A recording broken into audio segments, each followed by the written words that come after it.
on en parlait hier, qui importe 80% de ses besoins en OAC. Si nous voulons vraiment réduire cette dépendance en importation, stopper cette exportation d'emplois, mais créer de l'emploi local, créer de la valeur ajoutée, afin que ça ait un impact sur notre PIB, nous devons transformer, nous devons produire ces produits localement. Et pour ce faire, les pouvoirs publics ont un rôle important à jouer. Par exemple, faciliter l'accès aux fonciers, qui demeure un défi majeur au Sénégal pour les industriels. Certes, il y a des zones industrielles qui ont été dédiées, mais les barrières administratives font qu'un industriel sénégalais préfère aller acheter un foncier non sécurisé à coût de plusieurs millions que de retarder son investissement. En définitive, je pense qu'aujourd'hui, une synergie entre les pouvoirs publics et le secteur privé, les bailleurs, pourrait ouvrir une voie à une industrialisation inclusive. En conclusion, je pense que le développement de Kouva Amar ne s'est pas limité juste à ces collaborations, mais à une définition claire de notre objectif, le fait de vouloir impacter positivement la population sénégalaise à travers une agriculture durable, une agriculture capable de créer des revenus décents, une agriculture capable de créer une source de protéines accessible à toute la population sénégalaise. Donc en deux mots, la transparence associée à cette confiance nous a permis de construire ensemble avec nos partenaires des solutions adaptées aux réalités terrain. Merci. Merci Cyrine pour le témoignage. C'est très inspirant et d'ailleurs pour rester sur une autre filière d'élevage mais plutôt laitière, j'aimerais me tourner vers Emma, commerciale export chez Copex Montbéliarde et qui s'occupe de développer ses activités sur toute l'Afrique. Emma, comment est-ce que justement la race Montbéliarde répond aux besoins des éleveurs ouest-africains et quel accompagnement justement les pouvoirs publics évoqués par Cyrine peuvent-ils apporter, qu'est-ce qu'ils peuvent apporter à la chaîne de valeur laitière? Bonjour à tous, merci Clara pour ta question. Donc effectivement, la race Montbéliarde présente un fort potentiel pour les éleveurs ouest-africains. Elle est reconnue pour sa robustesse, sa productivité laitière, sa longévité, ses bonnes capacités de reproduction et également sa mixité. La race Montbéliarde est une race avec une race laitière tout d'abord, mais également avec une excellente valeur bouchère, donc qui peut être un point très rémunérateur pour les éleveurs ouest-africains, et donc ce qui en fait un très bon choix pour les éleveurs ouest-africains. Donc, pour répondre aux besoins des éleveurs locaux ici, par exemple au Sénégal, il faut tout de même se confronter à leurs problématiques terrain. Donc on est dans un espace où les élevages sont très extensifs, avec une alimentation peu disponible, souvent des fourrages de faible qualité et des conditions climatiques plus difficiles. Donc c'est là où la Montbéliarde est particulièrement intéressante, notamment en croisement via l'insémination artificielle sur les races locales. Prenons l'exemple de la race Ndama qui produit 1 à 2 litres de lait aujourd'hui ici au Sénégal. Et avec un croisement avec la race Montbéliarde, on peut multiplier la quantité de lait par 5 et on peut obtenir 10 litres de lait avec ces croisements de première génération. Donc c'est très intéressant. Ensuite, effectivement, les industriels ont un rôle structurant dans la filière bovin-lait. Tout d'abord, en investissant dans les centres de collecte et de refroidissement du lait dans les zones de production, également en sécurisant les débouchés, en assurant des contrats d'achat du lait. On entend trop souvent dire que le lait local est plus cher que le lait importé, et en accompagnant aussi les éleveurs via du conseil et de la formation.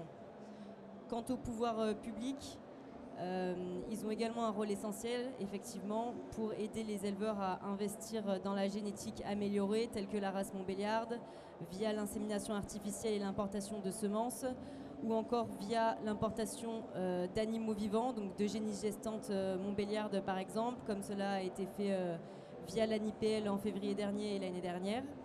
Donc il faut continuer à soutenir ces importations-là pour améliorer la productivité et investir dans les infrastructures également. Vous avez évoqué justement la question des débouchés qui sont extrêmement importants, débouchés commerciaux. Justement, Adnan, directeur général de AgroSource dans la filière caoutchouc en Côte d'Ivoire. Donc vous avez commencé dans le commerce, puis maintenant l'industrie.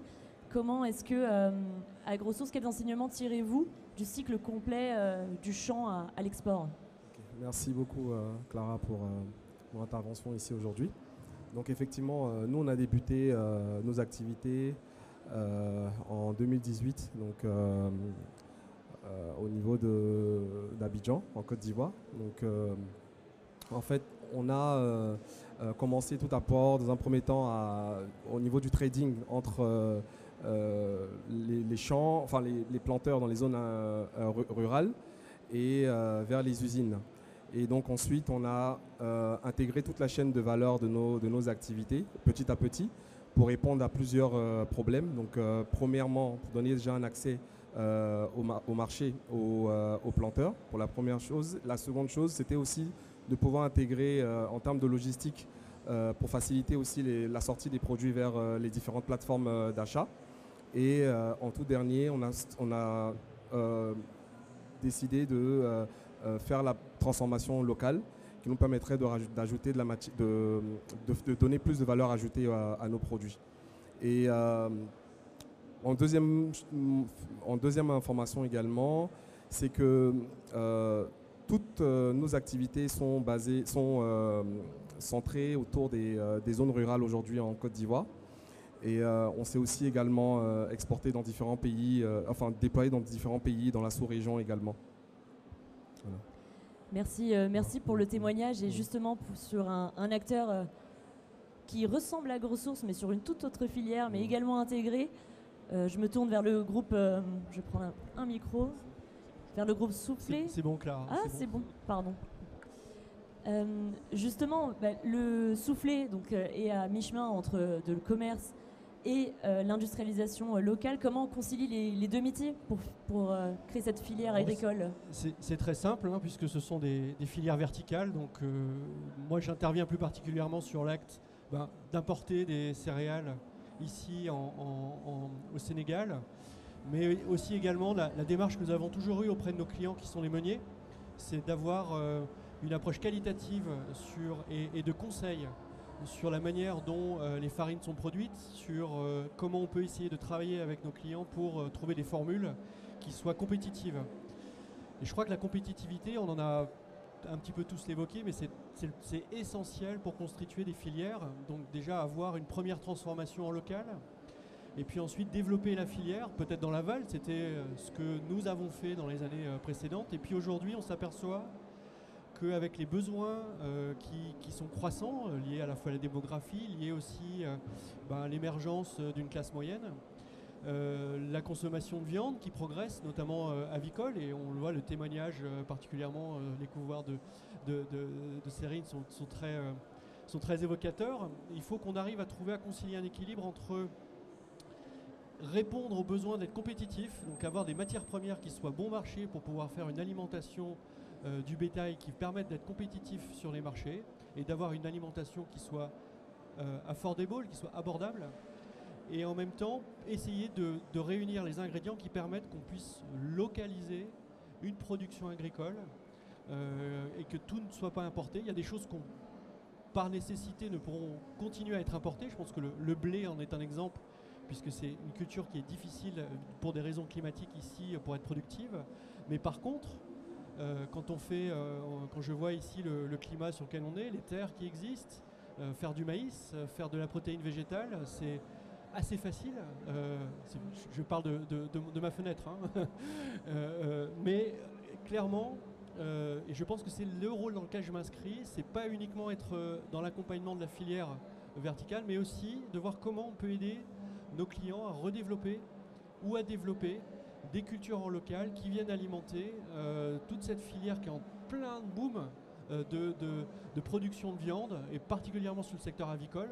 Alors, bovin également, mais l'explosion est vraiment avicole, et voir comment nous, on peut arriver, en accompagnant nos clients, à essayer de les aider à se développer sur le côté agronomique. Alors, chez InVivo, puisque Soufflet maintenant appartient à InVivo, je pense qu'on a tout un panel de ressources qui soient sur de techniques, l'agronomie, sur des méthodes agronomiques qui soient particulièrement adaptées au climat qu'on peut avoir ici et qui sont toute sa pertinence dans ce redéveloppement des productions agricoles. Alors justement, je sais que Soufflé, Groupe Invivo collabore avec NMA Sanders ici au Sénégal, qui est d'ailleurs une entreprise sénégalaise dans laquelle Amétis a investi récemment. Justement, Yann, vous êtes investment manager chez Amétis. Si on peut prendre cet exemple pour justement vous demander comment vous mesurez l'impact de cet investissement sur la filière minoterie au Sénégal et plus largement vos activités. Merci Clara et bonjour à tous. Donc peut-être juste en introduction, Amétis c'est un fonds d'investissement, un fonds de private equity qui investit au capital des entreprises africaines et qui les accompagne dans leurs projets de développement. Donc on est vraiment un fonds à impact. Et donc dans ta question, effectivement, tu parles d'impact.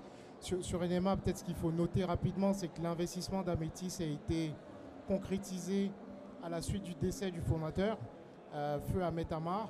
Et donc l'investissement s'est passé à un moment clé quand même de l'étape de la vie de l'entreprise, de son développement. Et on a été là pour assister la famille, pour les accompagner dans cette transition, à institutionnaliser une bonne gouvernance qui est d'abord le socle d'un bon développement, à la mise en place des process de haute qualité, à renforcer les capacités industrielles de la société via l'acquisition d'outils modernes de production qui permettent d'augmenter les capacités de production et les capacités de stockage. L'investissement a aussi permis à NMA d'intégrer des nouveaux standards de qualité en lien avec la mise en œuvre d'un plan HSE INS qu'on a drivé avec l'entreprise. On a recruté un responsable HSE qui permet d'avoir des process aujourd'hui de haute qualité, qui permettent d'avoir une bonne traçabilité, une bonne fiabilité de la qualité des produits. Donc implicitement, réjaillit sur le secteur parce que quand on a un acteur qui est leader sur le marché, qui hausse ses standards, drive en fait toute la filière vers le haut. Aujourd'hui, NMA, grâce à l'investissement qu'on a fait, comme je disais, la bonne gouvernance, les bons comités, être capable de challenger, développer une bonne stratégie, on est aujourd'hui capable d'adresser et de couvrir une grosse partie du territoire national, ce que la société ne faisait pas avant. Donc aujourd'hui, on couvre toute la zone de Dakar-Thiès. On couvre aussi d'autres zones du Sénégal grâce à une flotte logistique aujourd'hui importante. Aujourd'hui, la société propose des plans de formation aux éleveurs avec qui elle travaille. Donc, cet apport-là d'Amétis n'est pas que financier. Et nous, d'ailleurs, c'est ce qu'on dit tout le temps aux entrepreneurs, c'est ne venez pas voir un fonds d'investissement uniquement pour l'argent, mais venez voir un fonds d'investissement parce que vous avez envie d'être challengé sur votre stratégie, de vous faire accompagner, parce qu'on a au board de NMA des advisors indépendants qui permettent d'accompagner la société sur différents streams. Et donc, venez voir un fonds d'investissement pour vous aider à vous structurer. Et c'est exactement ce qu'on a fait sur NMA. Et c'est ce type d'investissement à impact qu'on recherche à dupliquer sur le continent. Justement, vous évoquez le point très intéressant, donc gouvernance, structuration, même accompagnement dans l'acquisition de nouvelles technologies, innovation. En fait, on pense innovation forcément tech, mais pas forcément. L'innovation, ça peut passer par de nouveaux partenariats, de nouvelles manières de travailler, l'internationalisation. Et justement, Jean-François, je reviens à vous. Dans les projets du groupe Soufflé en Afrique actuellement, quelle forme de partenariats innovants font la différence? Formation, autres? Alors, juste avant de parler de ça, je voudrais confirmer mon témoignage en tant que fournisseur historique du groupe NMA. Effectivement, les outils industriels sont à des standards très élevés internationaux. La qualité du management est vraiment de très très bon niveau et je suis très fier d'être fournisseur et d'avoir pu accompagner aussi. Alors moi en tant que fournisseur, pas en tant que financier, peut-être on verra un jour, le développement du groupe NMA et ce qui montre qu'il y a vraiment une place pour des entrepreneurs qui sont bien accompagnés, qui ont la bonne réflexion, qui ont le bon modèle pour développer des industries, pour développer une activité. Alors justement, je vais commencer avec eux et j'étais très content d'avoir rencontré le ministre de l'Agriculture tout à l'heure parce qu'on avait commencé à réfléchir il y a quelques années en arrière avec justement NMA Sanders, le fait de parler de ces cultures, de développer de la culture locale, maïs et soja. Et on a réfléchi avec eux, on a regardé un petit peu le climat, on a commencé à faire, j'espère qu'on va pouvoir continuer à développer ce projet. Mais on a regardé un petit peu ce qui se fait sur des mêmes climats, par exemple au Brésil, ou dans une autre île auquel on a travaillé, qui s'appelle Cuba, dans laquelle on fait une agriculture de la conservation des sols, qui est une agriculture très respectueuse de l'environnement, qui travaille avec des couverts végétaux, qui fonctionne bien dans des climats où on a une saison humide, une saison sèche, qui permet en fait d'avoir une forme de résilience agronomique qui donne des résultats très intéressants en termes de rendement. Et au fur et à mesure que le système se développe, on a une résistance aux maladies, on a moins besoin d'apporter d'engrais, on a moins besoin d'apporter de produits de traitement. Et tout ça, je pense que c'est vers ce chemin-là qu'il faut qu'on aille. Ça, c'est un premier exemple. Deuxième exemple, on a réalisé dans cette filière blé, farine, pain, alors pas au Sénégal, peut-être que nous le ferons, ça dépendra de la volonté avec de nos partenaires, mais on a réalisé une école de boulangerie avec nos partenaires meuniers. Et là, on était parti du constat que finalement, on a des très belles usines industrielles qui sont d'un standard de très haut niveau. On fait les produits qui en sortent, les farines qui sont de très très bon niveau. Et la mise en œuvre de ces farines dans les boulangeries, on s'est dit quand même, c'est dommage d'avoir une si belle qualité de farine et faire des pains, ma foi, qui sont un peu pas super top ou pas des choses qu'on peut retrouver par exemple en Europe ou en France. Et donc on a travaillé avec nos partenaires meuniers pour faire cette école au service des boulangers. Et petit à petit, on voit les touches qui changent, on voit que les patrons boulangers s'aperçoivent que finalement, quand ils ont des boulangers qui savent faire des croissants, des gâteaux, en plus de faire du pain ou des pains spéciaux, leur chiffre d'affaires augmente. Du coup, il y a quelque chose de vertueux qui se déclenche parce que du coup, ils vont payer un petit peu plus leur boulanger, ils vont faire plus de chiffre d'affaires, on va créer des nouveaux besoins. Les étudiants, les écoliers à Abidjan, par exemple, maintenant, ils ont l'habitude d'acheter des croissants fourrés avec du salé ou du sucré, qui est leur snacking. Et c'est un vrai succès. C'est quelque chose qui n'existait pas il y a 2-3 ans. Et c'est modestement l'apport que nous avons fait dans ces projets de développement avec nos partenaires. Oui, parce que sur la transformation des filières agricoles, on est vraiment sur tous les maillons. La montée en compétences et aussi les moyens de moderniser les chaînes de valeur à chacun des maillons. Et je me tourne vers Emma, justement sur la filière lait. Tu as commencé à les évoquer, mais quels sont les leviers pour moderniser sa chaîne de valeur et les points vraiment à améliorer? Merci Clara une nouvelle fois. Oui, donc effectivement, moderniser la chaîne de valeur laitière, c'est nécessaire pour la sécurité alimentaire aujourd'hui au Sénégal et dans toute l'Afrique de l'Ouest. Donc ça passe par plusieurs leviers. Déjà, pour commencer, essayer d'améliorer la productivité à la base. Donc je vais me répéter, mais encore une fois en investissant dans des races de génétique améliorées, donc comme la Montbéliarde ou d'autres races laitières européennes, avec l'insémination artificielle ou directement l'importation d'animaux vivants tels que des génies gestantes. Le point très important qui est le point faible aujourd'hui ici au Sénégal notamment, c'est l'alimentation. On a vraiment besoin d'investir dans les cultures fourragères pour améliorer la qualité du fourrage et éviter de dépendre trop de l'importation qui coûte très cher aux éleveurs. Ensuite, la structuration des producteurs. Donc, les éleveurs doivent vraiment se regrouper en coopérative, se regrouper afin de pouvoir faciliter leur accès aux intrants, aux équipements, au machinisme, etc. Il faut également structurer la partie transformation locale. Donc encourager les PME laitières à investir pour la transformation de yaourts, de lait pasteurisé, etc., de fromage, pour capter la valeur ajoutée localement. Peut-être même des choses à faire dans le cadre de la montée en compétences techniques, comme pour le cas de la boulangerie. Il y aurait peut-être des choses soit portées par un industriel laitier privé, soit portées par les pouvoirs publics. Oui, tout à fait. Et la clé, en fait, et là, c'est vraiment, il faut que toutes les entreprises de la filière se regroupent pour pouvoir accompagner les éleveurs correctement à chaque maillon de la chaîne. Et donc, il y a l'association d'Alpha, par exemple, qui comprend une 60aine d'entreprises. Donc, OPEX Montbéliarde, pour le volet génétique, fait partie, qui peut répondre à cet enjeu de modernisation de la chaîne laitière. En ce qui concerne les pouvoirs publics et la gouvernance, il y a également le fait de limiter l'importation de poudre de lait, qui pourrait également être une aide pour valoriser le lait local produit ici au Sénégal par les éleveurs. Pardon, vas-y. Donc voilà, donc pour conclure, c'est vraiment un partenariat entre éleveurs, industriels et pouvoirs publics qui est nécessaire. La formation, je le répète, mais la formation aux éleveurs aux bonnes pratiques d'élevage est très importante.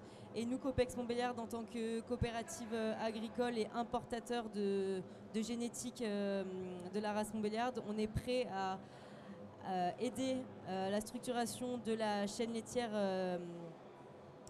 à ce niveau-là, au niveau de la fourniture de la génétique, mais également au niveau de la formation et de l'appui technique des éleveurs. D'ailleurs, vous en accueillez tous les ans directement à votre siège, il me semble, des éleveurs internationaux. J'en reviens à Yann, Amétis.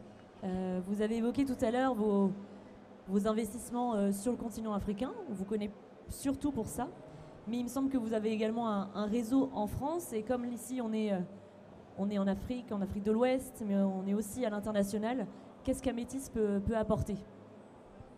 C'est une très bonne question, Clara, parce que ce qui fait vraiment l'ADN d'Amétis, c'est notre forte présence sur le continent africain.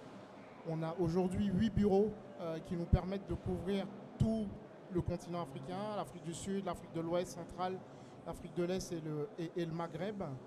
Et l'ADN d'Amétis, Amétis a été fondé par des entrepreneurs, par Luc Riguzzo et Laurent Demey, qui sont français, mais qui ont un ancrage sur le continent africain. Et l'autre particularité d'Amétis, c'est que l'ensemble de l'équipe d'investisseurs d'Amétis a un lien très fort avec le continent et avec l'Europe. On a soit des managers qui ont travaillé en France, qui sont rentrés en Afrique et qui sont présents sur le continent, qui nous permettent en fait de se démarquer dans l'univers de l'investissement et être capable d'apporter à la fois cette expertise et cette connaissance du terrain à nos participations et à la fois ce réseau européen. Par rapport à ce réseau européen que tu évoquais, on a depuis 2023 une équipe qui est basée à Paris, qui fait de l'investissement dans des entreprises européennes qui ont vocation à s'internationaliser, en particulier sur l'Afrique. Et ça, aujourd'hui, cette force-là de l'équipe européenne, l'expertise de l'équipe, notre fort ancrage local, nous permet de connecter assez facilement les entreprises de notre portefeuille avec des partenaires européens. L'exemple de InVivo est très bien parce que InVivo, c'est un partenaire de NMA, ils sont fournisseurs de NMA. Ils ne nous ont pas attendus pour le faire, mais on aurait pu faciliter cette mise en relation. On a une société en portefeuille à Paris qui est dans l'IT, qui est très souvent mise en relation avec nos autres entreprises du portefeuille pour la digitalisation, etc. Donc la force du réseau Amétis aujourd'hui, c'est ça, c'est être capable de connecter les entrepreneurs africains avec nos partenaires européens afin de faire émerger des champions nationaux, régionaux, mais internationaux, et être capable de compétir en fait dans le monde entier. Et aujourd'hui, NMA, c'est un très bel exemple qui est capable en fait aujourd'hui de livrer ses produits un peu partout dans le monde, même si aujourd'hui on est 100% sénégalais. C'est en fait la facilitation pour matérialiser la fameuse co-industrialisation qui avait été évoquée par le docteur Mabouba, ce matin. Merci pour cet ajout. Je me tourne vers du coup nos deux entrepreneurs ouest-africains. Aujourd'hui, l'événement vous met énormément à l'honneur. Et je voulais vous poser une question à tous les deux. Adnan, Serigne. Alors l'audace, c'est la valeur centrale de cette journée. Qu'est-ce que oser a changé pour vous et quel risque avez-vous assumé? Quels sont les enseignements d'entrepreneurs audacieux que vous êtes? Souhaitez-vous partager à d'autres entrepreneurs dans l'agro qui nous écoutent? Merci Clara. Alors, permettez-moi d'évoquer ce principe de la causalité, autrement dit, la loi de la cause à effet. Je veux dire que tous ces hommes et femmes qui ont réussi dans la vie ont osé. Oser associer à l'audace, je dirais même la confiance en soi, cette confiance illimitée, cette confiance inébranlable nous permet de surmonter les défis qui accompagnent la vie entrepreneuriale de tous les jours. Oser pour moi a été de quitter les États-Unis avec une incertitude totale afin de me lancer dans une opportunité nouvelle. Oser pour moi a été de quitter mon domaine d'expertise et de me lancer dans l'agriculture. Et enfin, oser pour moi a été de transformer une problématique à une opportunité de solution. Pour la petite histoire, en 2015, alors que j'étais au Sénégal pour quelques semaines, j'étais assis à côté de ma mère qui voulait passer sa commande de poussins. Et elle a été humiliée par un commercial. Et c'est justement à travers ce constat que j'ai voulu impacter à travers ce qu'on appelle des World Class Customer Service. C'est à travers ça que j'ai voulu impacter à travers la souveraineté alimentaire. Rappelons-nous qu'on nous dit que la population mondiale est estimée à 9 milliards en 2030 et que 50% de cette croissance se produira en Afrique. Donc nous, Africains, nous, jeunesse africaine, nous devrons travailler dur, mais très dur quand même, pour assurer la disponibilité alimentaire de demain. C'est un contexte qui oblige. Merci. Merci Serine. Adnan. Merci Clara pour la question. Donc, c'est un peu dans le même sens que mon confrère qui est là. Donc, oser déjà, c'est décider de quitter un certain confort en Europe, rentrer en Afrique et essayer de vivre le rêve le rêve africain. Excusez-moi, je suis un peu stressé, donc voilà.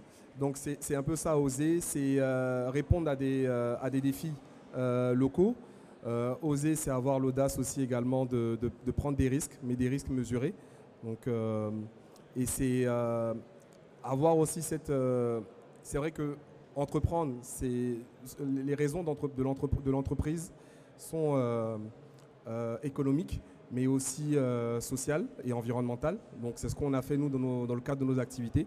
Donc on a démarré nos activités dans les champs avec les planteurs pour comprendre leurs besoins. À l'époque, lorsqu'on avait démarré nos activités, il y avait un très gros problème. La Côte d'Ivoire était en surproduction au départ. Donc on a décidé, en fait, donc la plupart des planteurs qu'on voyait nous disaient, mais on a nos produits, c'est du caoutchouc, c'est vrai que ce n'est pas de la nourriture, on ne peut pas manger ce caoutchouc-là. Donc qu'est-ce qu'on en fait? Nos familles ont besoin de vivre, nos familles ont besoin de manger, se nourrir. Donc on a tout de suite collaboré en étroite, on a été en étroite collaboration avec ces planteurs pour leur donner un accès au marché. Donc on a commencé déjà à exporter la production en brut. Et avant de se dire, il ne fallait pas qu'on laisse toute la valeur ajoutée à l'extérieur. Parce que vous savez que le caoutchouc, je ne sais pas pour ceux qui ne le savent pas, c'est un produit qui est issu du latex, de la sève de l'arbre de caoutchouc et qui sert dans l'industrie automobile pour la fabrication de pneus ou la fabrication dans le secteur minier aussi, les tapis convoyeurs et autres. Donc la Côte d'Ivoire, c'est le premier pays producteur africain, le 3e mondial. Et on avait cette problématique il y a quelques années où on était vraiment en surproduction. Donc on a pris contact avec différents partenaires un peu partout dans le monde pour pouvoir exporter cette production-là. Donc on a commencé l'exportation vers la Malaisie, le Vietnam. Ce sont 2 pays qui ont des conventions avec l'État de Côte d'Ivoire. Et depuis peu, il y a eu une interdiction de l'exportation de ces produits bruts parce que l'État a voulu favoriser la transformation locale. Mais heureusement qu'on avait anticipé ça 2 années auparavant. Et donc on a commencé déjà à travailler sur notre projet de transformation. Donc, ce qui nous a valu d'ailleurs un financement de la BPI pour notre centrale solaire photovoltaïque qui nous permet d'alimenter ces usines-là. Parce que dans l'industrie du caoutchouc, le plus gros coût d'exploitation qu'on a, c'est l'énergie. Donc en parallèle également, on a eu la chance d'avoir été récipiendaire d'une subvention de la KfW de 1,7 million qui nous a permis aussi de mettre en place ce projet-là qui pour un coût global de 11 millions d'euros. Donc c'est un peu ça. Donc oser, c'est déjà avoir un rêve, c'est croire en soi, c'est aider les autres. Donc surtout ces populations dans ces zones rurales et autres. Et c'est de prendre des risques mesurés et surtout avant tout, c'est s'entourer de personnes compétentes. C'est vrai qu'on peut penser, se dire, pour ceux qui en ont les moyens en tout cas. Donc parce que moi j'ai fait ce choix-là de réduire mes profits et plutôt embaucher des personnes compétentes un peu partout dans le monde pour pouvoir réussir en fait mes projets. Voilà, c'est un peu ça. Grand merci à tous pour vos témoignages extrêmement inspirants.